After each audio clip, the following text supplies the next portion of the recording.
Tyler Rowland here. Welcome to this edition of Rowland Sports, where you meet the athletes. And I'm coming to you from Raceland High School with track coach Anthony Frisby. And behind us, you can see where they're getting ready to finish the turf on the football field. And exciting times for Raceland. It seems like every day there's something big going on here. And Coach Frisby, one of the things that is going on right now is pertaining to track. And talk about how you're going to get to represent the area on a statewide and even a national scale coming up. All right, so as Howard said, I'm Coach Anthony Frisby. I've been coaching the Raceland girls track team since 2015. I've been coaching at Raceland since 2012.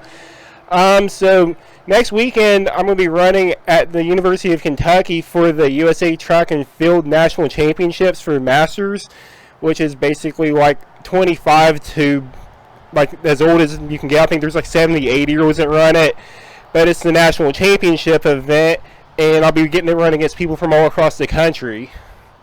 So I mean, it's exciting. I've always loved track. I've always loved competing, and when I saw the opportunity to compete at like a big stage at Lexington, I knew I had to jump on it.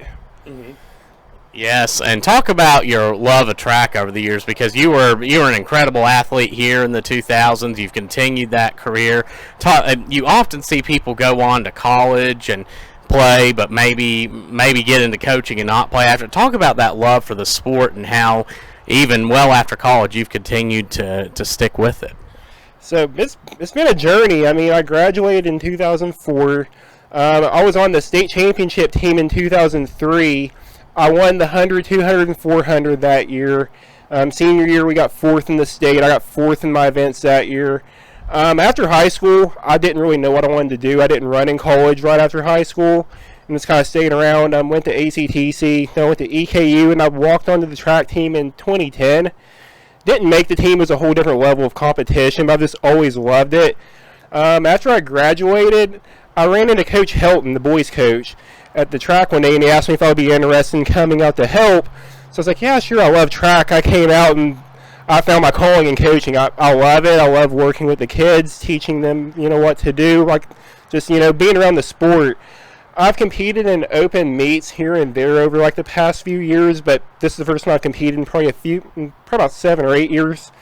But I've just never I've just never quit loving to compete. And being around the kids, being around the sport all the time, I've just always had that itch. And I've always worked out. I've always kept myself in shape. I always come out here and run. Like, everybody always asks me, like, man, why don't you do something with that? Because I'm always out here running. And so this year I decided I'm going to do it. And back in January, I looked at some events. I found the Bluegrass Games. I ran that last week. I won my age group in the 100-meter dash. I ran 11.37, which was actually like one of my close to my high school times. And I was looking at the independent, and that actually would have been the fastest 100-meter time in the area this year. So I feel pretty good about being able to do that, yeah. And actually in our track region, that would have been the second place team in our second place time in our region this year too. So, I'm 36 years old, so to be able to keep doing that, I feel really good about it. And then as a coach, I mean, I want to use this experience to kind of show my kids, I'm not just here telling you guys to do stuff. I live it too. I train. And this whole thing is actually, it's going to help me grow as a coach because I've lived the athlete life for the past 6 months. So I know what it's like. I competed, but that's been like over 20 years ago. About 20 years ago since I've been in high school. So I kind of forgot what it was like. But now that I'm doing it again, I'm like, man, this is hard work. So I can relate with my kids on a different level now. So this is good for me just, to get back and compete. But it's also going to help me whenever I start my training again with my kids because I know what it's like now. And talk about how you train your kids, because you've sent a number, it seems like, to the state meet. You placed second in the region this year.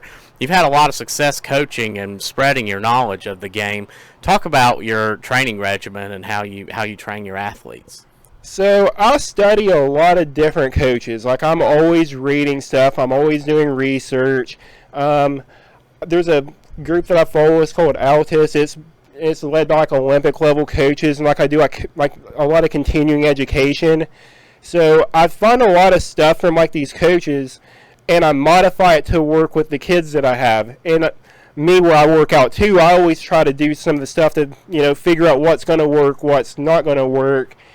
And whenever we go out to practice and stuff, I always try to meet my kids where I'm at too, because I study these high-level coaching methods, but I don't always have high-level athletes, obviously. So I try to meet the kids where they're at and figure out what's going to work for them.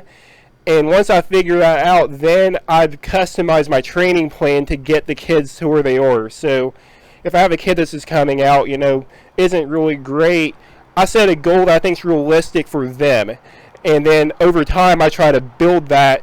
So it's even if it's not this year, and I try to look at my kids as a 4-year building process. When they come to me as a freshman, I want them to be better as a senior. So the kid, like last year, when we come back, I don't want them running the same times we finished with this year. I want to start the year with where we finished this year and build from that. So that's kind of my coaching philosophy, is just building from year to year and just getting better every day. Mm-hmm.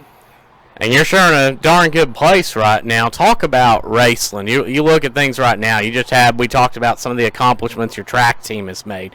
The football team, you can see behind us the field getting worked on. The basketball courts are getting renovated. Just seems like an exciting time to be a Ram. And as somebody that graduated from Raceland and went on, came back to Raceland to coach, talk about how it feels to be a part of such a big movement. Well, I mean, this has grown tremendously since I was here. I mean, whenever I graduated, we didn't even have the new gym over there. Like, we still used the basketball gym in the old high school. The track, we didn't have a rubberized track. We ran on asphalt. So, I mean, it's exciting to see how it's growing, getting respect across the state. I mean, I think you go across the state now and everybody knows who we are. So it's just exciting to know that we're growing into I guess kind of a big-time program now, because, I mean, we've always had success, but I feel like that it's getting to the next level that we want to be at. And, building the turf football field, I mean, that's going to be great for the community, great for a program. It's going to be, I think we will probably get some teams that would want to play us that maybe wouldn't have wanted to before, simply because they're going to come to a nice place. Mm-hmm. Yes, and Anthony, talk about coming up, just for the fan base to get to know you a little bit personally. Talk about maybe what are some of your. I know you stay quite busy. When you do get a spare moment, what are some of your hobbies? All right, so yeah, I'm like he said, I'm busy. I coach a lot. Then also work at a place called NACO. It's a mental health place. So I work with kids with like autism and developmental disabilities. So I'm always going. I have a fiance. I have a 1.5-year-old daughter, so I'm busy, doing the dad thing. Really, my hobby's this, like training, working out. I love reading, just learning stuff. I'm always just trying to grow. Then I also do personal training for some athletes on the side too. So I do that too. Like, I'm always coaching something. Like, even when I'm out of season, I'm always working with people. Mm-hmm. And you mentioned one of the things was reading. What are your favorite books? So I like a lot of like history. So like I like studying like 20th century history, like World War II, like stuff like that. I enjoy philosophy. Like, I'm not really a big fiction reader. I like reading stuff that I guess you would like read in school. And I've always been like that. Like, even when I was in school, I always just liked reading my textbooks and stuff like that. So, I mean, I'm kind of a nerd in a jock's body, I guess. I love learning. I love reading. I just love knowledge. And then, with my coaching stuff, I love science. I love like learning about the body, like anatomy, stuff like that. So it's really anything that I can learn, I enjoy reading. Mm-hmm. Nice, man. Well, Anthony, we thank you for being on today, and be sure to keep up the event. When is it going to be, Anthony? So next Friday, so that's going to be the 29th, I think. So the 29th is the prelims. I'm running the 100-meter dash. Then if I make the finals, I get to come back on the 30th. And it's going to be a pretty big deal. I was looking at the competition I'm running against, and I'm going to be running against some guys that are legit pro athletes. One of the guys that I'm going to be running against was actually the Pac-12 champion in 2009. He ran at Arizona State, and he also coached in the Olympic trials a few years ago. Wow. So I'm going to be running. It's going to be fun to see where I'm at against like legit elite athletes. Mm-hmm. That'll be great. Yeah, we're excited for you, Anthony, and be sure to cheer him on. We'll have some sort of update on what's going on at this event. We thank you for tuning in today and watching Rolling Sports, where you meet the athletes.